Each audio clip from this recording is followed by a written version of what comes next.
యాసంగి సీజన్లో రైతుల వద్ద నుండి కొనుగోలు చేసిన ధాన్యం డబ్బులను వెంటనే ప్రభుత్వం ఇవ్వాలని జిల్లా బీజేపీ అధ్యక్షులు రెడ్డబోయిన గోపి ప్రభుత్వాన్ని డిమాండ్ చేశారు. వేములవాడ రూరల్ మండలం బీజేపీ అధ్యక్షుడు బూరుగుపల్లి పరమేశ్ ఆధ్వర్యంలో మంగళవారం ఏర్పాటు చేసిన మీడియా సమావేశంలో ఆయన మాట్లాడుతూ పలు ప్రజా సమస్యలపై రాష్ట్ర ప్రభుత్వాన్ని ప్రశ్నించారు. గత యాసంగి సీజన్లో ప్రభుత్వ కొనుగోలు కేంద్రాల ద్వారా ధాన్యం విక్రయించిన రైతులకు చెల్లించాల్సిన బకాయిలను ప్రభుత్వం వెంటనే విడుదల చేయాలని ఆయన డిమాండ్ చేశారు.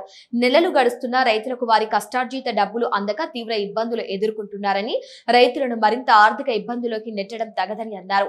మర్రిపల్లి, మల్లారం, నూకలమరి గ్రామాలకు చెందిన రైతులు తమ బకాయిల కోసం ఆందోళనలు చేస్తున్నప్పటికీ స్థానిక ఎమ్మెల్యే స్పందించకపోవడం దురదృష్టకరమన్నారు.